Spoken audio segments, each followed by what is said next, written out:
Hi students, 12th Maxwell chapter 7 example 7.18 அதான் பார்க்க போறோம். Prove that the ellipse x square plus 4y square equal to 8 and the hyperbola x square minus 2y square equal to 4 intersect orthogonally. இந்த ரெண்டு கர்வும் ஆர்த்தோகனலா intersect ஆகும் அப்படின்னு prove பண்ண சொல்றாங்க. சரிங்களா?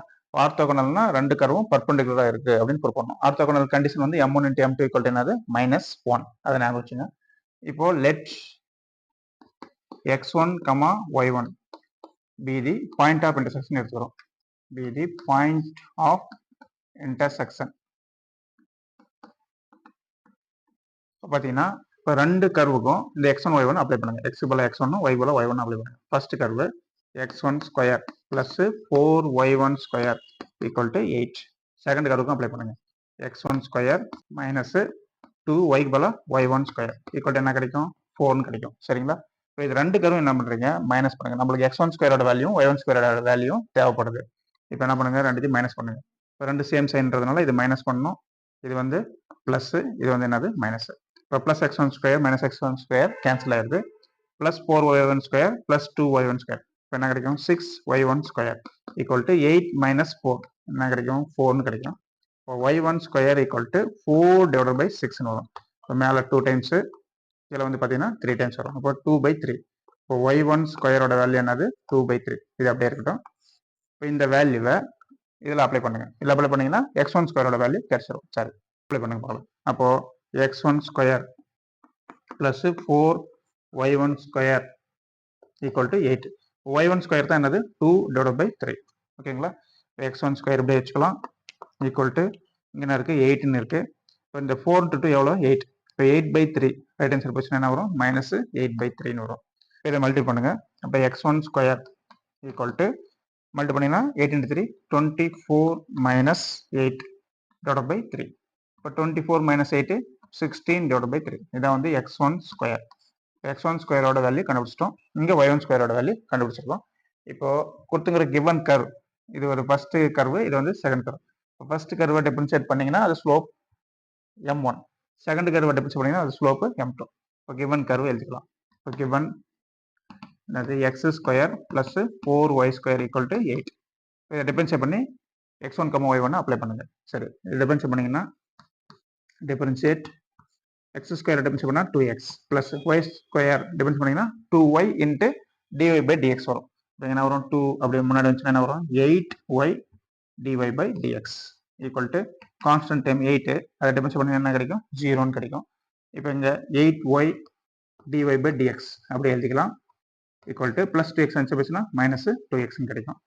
இங்க dy by dx equal to minus 2x divided by 8y இங்கே எழுதிக்கலாம் 8y. இப்போ 2 கேன்சல் பண்ணலாம், இங்கே 4 கேன்சல், இங்கே 1 டைம் வரும், இங்கே வரும் என்ன வரும் 4 டைம்ஸ் வரும். அப்போ dy by dx equal to minus x divide by 4yன்னு வரும். இப்போ இந்த பாயிண்ட்டை அப்ளை பண்ணுங்க. x1, y1ன்ற பாயிண்ட்டை அப்ளை பண்ணுங்க.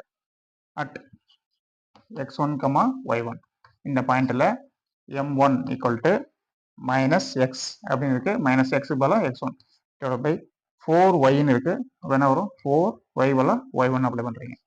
இதான் வந்து m1. இப்போ ஃபர்ஸ்ட் கர்வ் எடுத்து டிஃபரன்ஷியேட் பண்ணணும், அதான் ஸ்லோப் 1. செகண்ட் கர்வ் எடுத்து டிஃபரன்ஷியேட் பண்ணுங்க, அது வந்து slope 2.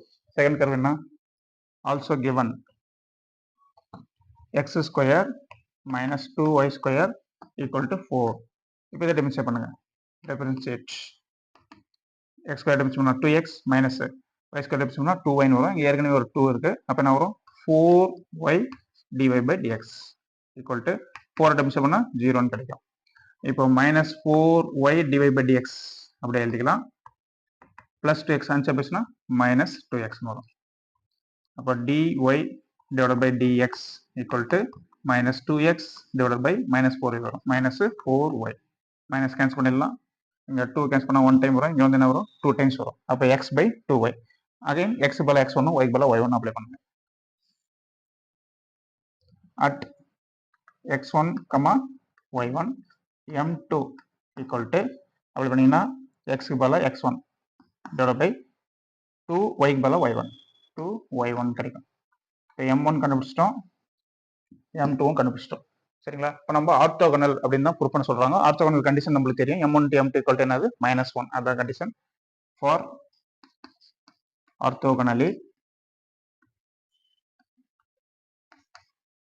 m1 into m2 equal to என்னது -1. இதுதான் கண்டிஷன். இப்போ m1ஐயும் m2ஐயும் மல்டிபிள் பண்றோம். மல்டிபிள் பண்ணா நம்மளுக்கு ஆன்சர் வந்து -1 கிடைக்கணும். இப்போ m1 நம்மளுக்கு என்னன்னு தெரியும். m1 ஓட value -x1/4y1 -x1 divided by 4y1. m1 எழுதிட்டோம். இன்ட்டு m2 எழுதணும். m2 வந்து x1/2y1 x1 divided by 2y1 எழுதிட்டோம். இப்போ பார்த்தீங்கன்னா மைனஸ் அப்படியே எழுதிக்கலாம்.